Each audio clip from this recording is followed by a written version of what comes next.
আহ, দীর্ঘ অপেক্ষার পরে বাংলাদেশে একটি অন্তর্বর্তীকালীন সরকার গঠিত হয়েছে এবং অনেকেরই এ নিয়ে নানা ধরনের প্রশ্ন রয়েছে। কেউ কেউ বলছেন যে ডক্টর ইউনূস তিনি ইউএসপন্থী এবং এটি আমাদের ইউএসের একটি আধিপত্য বিস্তারে সহযোগিতা করবে।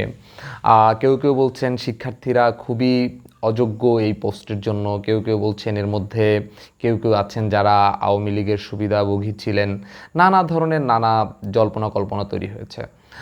এই জল্পনা কল্পনাগুলো আসলে স্বাভাবিক। এত দীর্ঘ একটি আন্দোলন এবং এত মানুষের জীবনের মধ্য দিয়ে যেই স্বাধীন বাংলাদেশ তৈরি হয়েছে, সেই বাংলাদেশে আসলে কেমন সরকার হবে এবং হওয়া উচিত এ বিষয়ে আসলে সকলেরই কনসার্ন থাকা উচিত। তবে এই প্রত্যেকটা প্রশ্ন নিয়ে আমার নিজস্ব ভাবনা আপনাদের সাথে শেয়ার করতে চাই।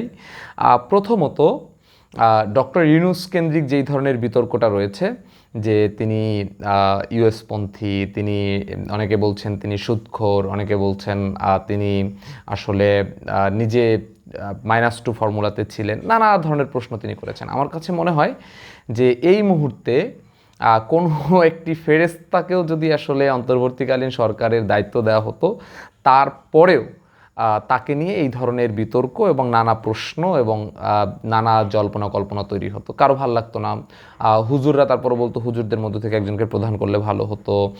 সেকুলার যারা তারা বলতো যে না, এটা তো আসলে ইসলামিস্ট হয়ে যাচ্ছে। নানা ধরনের জল্পনা কল্পনা থাকতো। এই জল্পনা কল্পনার বাইরে আমাদের আসলে চিন্তা করতে হবে ডক্টর ইউনূসের এই মুহূর্তে ক্যাপাবিলিটিটা কীরকম।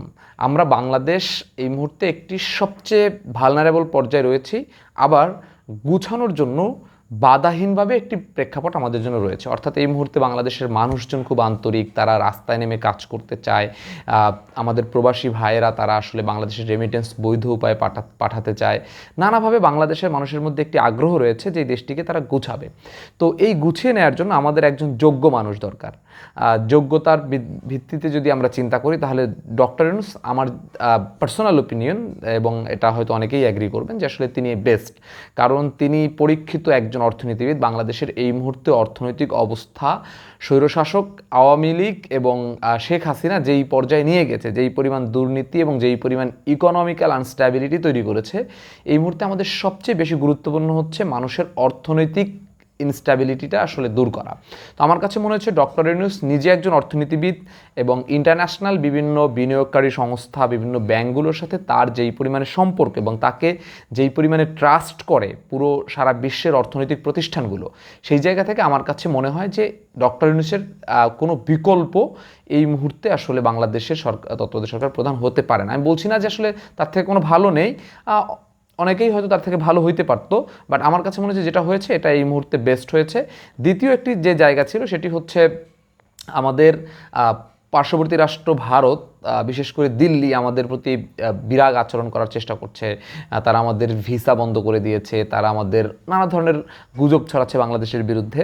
আমার কাছে মনে হচ্ছে যে এই মুহূর্তে আমাদের একটা স্ট্রং ইন্টারন্যাশনাল অ্যালাই দরকার। স্ট্রং ইন্টারন্যাশনালি আমাদের কূটনৈতিক যে পদক্ষেপগুলো সেগুলো দরকার এবং সেই বোল্ডনেসটা দরকার। আমরা দেখেছি ডক্টর ইউনূসের প্রথম দিনের বক্তব্যেই যে আসলে বাংলাদেশ নিয়ে আসলে বাংলাদেশকে অস্থির করে তুলে লাভ নাই, কারণ সেটি আসলে মূলত তার চারপাশকে ক্ষতিগ্রস্ত করবে। এটি খুবই কৌশলী একটি ডিপ্লোম্যাটিক উত্তর।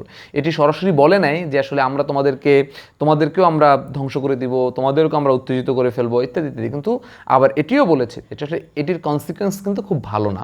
তো এই ধরনের যে বোল্ড অ্যান্ড ডিপ্লোম্যাটিক উত্তর দেওয়ার যে জায়গাটি, সেটি আমার কাছে মনে হচ্ছে ডক্টর ইউনূসের কাছে রয়েছে। অ্যান্ড ইন্টারন্যাশনাল নানাবিধ সাপোর্ট তার পক্ষে পাওয়া সম্ভব, যেটি দিয়ে বাংলাদেশের সার্বভৌমত্ব রক্ষা করার ক্ষেত্রে এটি একটি বেস্ট হবে। দ্বিতীয় জায়গাটি হচ্ছে অনেকেই সমন্বয়কদের মধ্য থেকে যে দুইজন নাহিদ ইসলাম এবং আসিফ গিয়েছেন তাদের নিয়ে প্রশ্ন তুলেছেন। আমার কাছে মনে হয় কি, মানুষের আসলে প্রশ্ন করার যে প্রবণতা সেটি অনেক ভালো এবং স্বাধীন দেশে তো আমাদের প্রশ্ন করার সক্ষমতা থাকা উচিতই। কিন্তু আমরা একবারও বিবেচনা করছি না যে গত 15 বছর যাবৎ নানা রাজনৈতিক দল মিলে এককভাবে যৌথভাবে নানা ধরনের চেষ্টা করেও শেখ হাসিনাকে এক বিন্দু নড়াতে পারেনি, বরঞ্চ আরও তাকে শক্তিশালী স্বৈরশাসকে রূপান্তর করেছে। সেই জায়গায় একটা শিক্ষার্থীর দল আস্তে আস্তে যেভাবে অর্গানাইজ করে একটা মুভমেন্ট ক্রিয়েট করলো, সেই মুভমেন্টটা প্রতি আমাদের আসলে আমার মনে হয় যে আস্থা রাখা উচিত, এবং তাদের জায়গা থেকে যে এফোর্ট, এবং আমার কাছে মনে হচ্ছে পুরো মুভমেন্টে তারা যেইভাবে নিজেদের যোগ্যতাকে প্রমাণ করেছে এবং যেই ধরনের আমার কাছে মনে হচ্ছে সবচেয়ে কম ভুল সিদ্ধান্তগুলো নিয়েছে, এটি অসাধারণ ছিল। আমার কাছে মনে হয়েছিল শহীদ মিনারে যেদিন ছিল ওই দিনই তো আসলে একটা গণভবন মার্চ করতে পারতো, লং মার্চ করতে পারতো, কেন করলেন এত মানুষ নিয়ে? কিন্তু আমার পরে মনে হয়েছে যে ইট ওয়াজ টু আর্লি। আবার আমার কাছে যখন 5 তারিখ এগিয়ে নিয়ে আসলো 6 তারিখের বিপরীতে, আমার কাছে সব কিছু মিলিয়ে এটি ফলাফল ভালো হওয়ার কারণে হোক, হয়তো এই জন্য আমরা এখন বেশি ভালো বলছি, বাট আমার কাছে মনে হচ্ছে যে তারা কোনো ধরনের কোনো ফাঁদে পা দেয় না, এখানে কোনো ধরনের রাজনৈতিক শক্তি দ্বারা প্রভাবিত হয় নাই। তারা কনস্ট্যান্টলি তাদের লক্ষ্যে ছিল, আস্তে আস্তে আস্তে আস্তে মুভমেন্টটা গাঢ় হয়েছে এবং ফাইনালি স্বৈরশাসকের বিরুদ্ধে মুভমেন্টটা গেছে। এবং এই মুভমেন্টে যারা নেতৃত্ব দিয়েছে এদের ব্যক্তিগতভাবে আমি অনেককে চিনি। আমার কাছে মনে হচ্ছে এরা প্রচণ্ড ভিশনারি মানুষ এবং প্রচণ্ড পজিটিভ আশাবাদী মানুষ। এদের না থাকাটাই বরং এই সরকারটাকে আসলে লেজিটিমেসি নষ্ট করত। তাদের অবশ্যই থাকা উচিত ছিল এবং তাদের উপরে আমাদের উচিত ভরসা করা। এবং তৃতীয় জায়গা থেকে আমাদের কাছে মনে হয়েছে যে অনেকে প্রশ্ন করেছেন যে আসলে এটা কী হবে, অনেকে তো এখানে আওয়ামীপন্থী ছিল, অনেকে এরকম ছিল সেরকম ছিল, হুজুরদের মধ্যে থেকে একজন রাখা হলো কেন?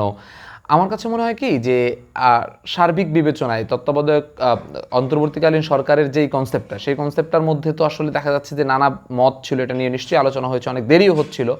সেই জায়গা থেকে আমরা যেই যোগ্য মানুষগুলোকে তাদের যদি আমরা সুযোগ দিই এবং যে আমাদের নেতৃত্বের উপরে আমাদের আস্থা আছে, স্টুডেন্টদের আমাদের প্রতিনিধিত্ব রয়েছে, একটি ভালো দেশ গড়ে উঠতে পারে, একটি সিস্টেম গড়ে উঠতে পারে।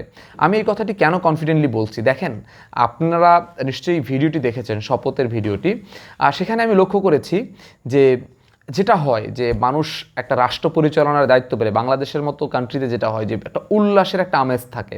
আমি ছেলেগুলো যখন বাসে গিয়েছে তখন তাদের ছবি দেখেছি, তাদের সাথে কথা হয়েছে, তাদের মধ্যে কোনো উল্লাস নেই, তাদের মধ্যে একটা ভয়টা কিসের?